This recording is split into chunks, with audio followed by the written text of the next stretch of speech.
Welcome back. Apex bank election ಅನ್ನು ಮುಂದೂಡಿಕೆ ಮಾಡಲಾಗಿದೆ. ಈಗಾಗಲೇ ಸಿಎಂ ಸಿದ್ದರಾಮಯ್ಯನವರ ಸೂಚನೆಯಂತೆ ನಾಮಪತ್ರಗಳನ್ನು ವಾಪಸ್ ಪಡೆಯಲಾಗಿದೆ. ಇದರಲ್ಲಿ ಡಿಕೆ ಶಿವಕುಮಾರ್ ಅವರ ತಂತ್ರ ವರ್ಕೌಟ್ ಆಯ್ತಾ ಅನ್ನೋ ಪ್ರಶ್ನೆ ಮೂಡ್ತಾ ಇರುವಂಥದ್ದು. ಸುರ್ಜೇವಾಲಾ ಅವರಿಂದಾಗಿ ಸಿಎಂ ಬಣದ ಓಟಕ್ಕೆ ಡಿಕೆ ಶಿವಕುಮಾರ್ ಅವರು ಬ್ರೇಕ್ ಹಾಕ್ಸಿದ್ರಾ? ಅವಿರೋಧ ಆಯ್ಕೆಯ ಪ್ರಯತ್ನದ ಬೆನ್ನಲ್ಲೇ ಸಿಎಂಗೆ ರಣದೀಪ್ ಸಿಂಗ್ ಸುರ್ಜೇವಾಲಾ, ಕರ್ನಾಟಕ ಕಾಂಗ್ರೆಸ್ನ ಉಸ್ತುವಾರಿ ರಣದೀಪ್ ಸಿಂಗ್ ಸುರ್ಜೇವಾಲಾ ಅವರ ಕರೆ ಬರುತ್ತೆ. ಸುರ್ಜೇವಾಲಾ ಅವರಿಂದ ಸಿಎಂಗೆ ದೂರವಾಣಿ ಕರೆ ಮಾಡಿಸಿದ್ದು ಯಾರು ಅಂದರೆ ಅಲ್ಲಿ DKC ಅವರು ಮಾಡಿಸಿದ್ರಾ ಅನ್ನೋ ಪ್ರಶ್ನೆ ಮೂಡ್ತಾ ಇದೆ. DK ಶಿವಕುಮಾರ್ ಅವರು ಕರೆ ಮಾಡಿಸಿದ್ರಿಂದಾಗಿ ಇಷ್ಟೆಲ್ಲ ಬೆಳವಣಿಗೆಗಳಾಯ್ತಾ? ತಮ್ಮ ಸಂಬಂಧಿ ರವಿ ಅವರ ಪರ ಸುರ್ಜೇವಾಲಾ ಮೂಲಕ ಒತ್ತಡವನ್ನು ಹಾಕಿಸಿದ್ರ DK ಶಿವಕುಮಾರ್. ಇದೇ ಕಾರಣಕ್ಕೆ ಚುನಾವಣೆ ಪ್ರಕ್ರಿಯೆ ಮುಂದೂಡಿಕೆ ಆಯ್ತಾ?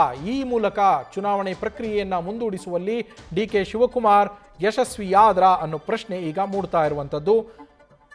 KN ರಾಜಣ್ಣ ಅವರ ಬಣ ಹಾಗೆ DCM DK ಶಿವಕುಮಾರ್ ಅವರ ಬಣದ ನಡುವೆ ಜಟಾಪಟಿ ನಡೀತಾ ಇತ್ತು. ಅಪೆಕ್ಸ್ ಬ್ಯಾಂಕ್ ಅಧ್ಯಕ್ಷನ ಚುನಾವಣೆಯ ವಿಚಾರವಾಗಿ ತಮ್ಮ ಸಂಬಂಧಿಯಾಗಿರುವಂತಹ ರವಿ ಅವರಿಗೆ ಅಧ್ಯಕ್ಷ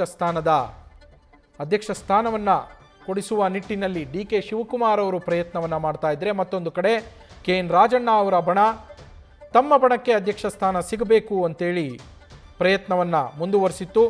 ಇದೇ ವಿಚಾರವಾಗಿ ಸಂಧಾನ ಸಭೆಗಳು ಕೂಡ ನಡೆದಿತ್ತು. ಮೊದಲಿಗೆ ಸಂಧಾನ ಸಭೆಯಲ್ಲಿ ಯಾರು ಒಮ್ಮತಕ್ಕೆ ಬಂದಿರಲಿಲ್ಲ. ಅದಾದ ನಂತರ ಸಿದ್ದರಾಮಯ್ಯನವರು ಮತ್ತೆ ಸಂಧಾನ ಸಭೆಯನ್ನು ಮಾಡ್ತಾ ಇದ್ರು. ಈ ಸಂದರ್ಭದಲ್ಲಿಯೇ ಸುರ್ಜೇವಾಲಾ ಅವರಿಂದ ಕರೆ ಬಂದು ಒತ್ತಡ ಹಾಕಿಸಿದ್ರಿಂದಾಗಿ ಇಷ್ಟೆಲ್ಲ ಬೆಳವಣಿಗೆ ಆಯ್ತಾ ಅನ್ನೋ ಪ್ರಶ್ನೆಗಳು ಈಗ ಮೂಡ್ತಾ ಇದೆ. ನಮ್ಮ ಪೊಲಿಟಿಕಲ್ ಕರೆಸ್ಪಾಂಡೆಂಟ್ ಹರೀಶ್ ಅವರು ಫೋನ್ ಸಂಪರ್ಕದಲ್ಲಿದ್ದಾರೆ. ಹರೀಶ್, ಸುರ್ಜೇವಾಲಾ ಅವರಿಂದ ಬಂದಂತಹ ಫೋನ್ ಕರೆ, ಅವರು ಹಾಕಿದ ಒತ್ತಡದಿಂದಾಗಿಯೇ ಅಪೆಕ್ಸ್ ಬ್ಯಾಂಕ್ ಚುನಾವಣೆಯಲ್ಲಿ ಈಗ ಪ್ರಕ್ರಿಯೆಗಳನ್ನು ನಿಲ್ಲಿಸಲಾಯ್ತಾ, ಮುಂದೂಡಿಕೆ ಮಾಡಲಾಯ್ತಾ ಅನ್ನೋ ಪ್ರಶ್ನೆ ಮೂಡ್ತಾ ಇರುವಂಥದ್ದು. DKC ತಂತ್ರ ಇಲ್ಲಿ ವರ್ಕೌಟ್ ಆಯ್ತಾ ಹರೀಶ್? ಖಂಡಿತವಾಗಿ ನವೀನ್, ಬಹಳ ಮುಖ್ಯವಾಗಿರುವಂತದ್ದು ಪ್ರತಿಷ್ಠೆ ಚುನಾವಣೆ ಆಗಿದ್ದಂತಹ ಅಪೆಕ್ಸ್ ಬ್ಯಾಂಕ್ ಚುನಾವಣೆಗೆ ಸಂಬಂಧಪಟ್ಟಂಗೆ ಸಿಎಂ ಸಿದ್ದರಾಮಯ್ಯ ಮತ್ತು DCM DK ಶಿವಕುಮಾರ್ ಬಣಗಳ ನಡುವಿನ ತಿಕ್ಕಾಟ ತಾರಕಕ್ಕೇರಿತ್ತು. ಒಂದು ಹಂತದಲ್ಲಿ ಮೂರನೇ ಬಾರಿ ಕೂಡ ಮಾಜಿ ಸಚಿವ KN ರಾಜಣ್ಣ ಅವರು ಅಧ್ಯಕ್ಷ ಸ್ಥಾನ ಅಲಂಕರಿಸಬೇಕು ಅನ್ನುವಂತ ನಿಟ್ಟಿನಲ್ಲಿ ಒಂದಷ್ಟು ಲೆಕ್ಕಾಚಾರಗಳನ್ನು ಕೂಡ ಹಾಕೊಂಡಿದ್ರು. ಯಾಕಂದ್ರೆ 19 ಜನ ನಿರ್ದೇಶಕರ ಪೈಕಿ ಬಹುತೇಕ ಕೂಡ ರಾಜಣ್ಣ ಅವರು ಪರವಾಗಿ ಇದ್ರು.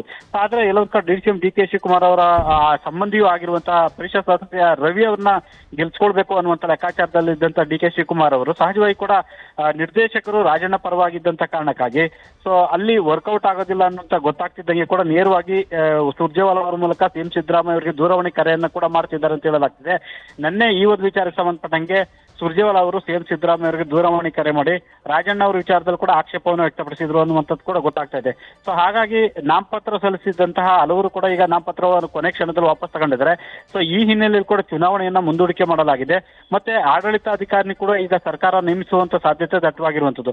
ಆದ್ರೆ ಇದೆಲ್ಲದಕ್ಕಿಂತಲೂ ಕೂಡ DK ಶಿವಕುಮಾರ್ ಅವರು ಚುನಾವಣೆಯನ್ನ ಮುಂದೂಡಿಸುವಲ್ಲಿ ಯಶಸ್ವಿಯಾಗಿದ್ದಾರೆ ಅನ್ನುವಂತ ಮಾತುಗಳು ಕೂಡ ಈಗ ಕಾಂಗ್ರೆಸ್ ಕೇಳಿ ಬರ್ತಾ ಇರುವಂತದ್ದು. Naveen, thank you Harish ಡೀಟೇಲ್ಸ್ಗೆ.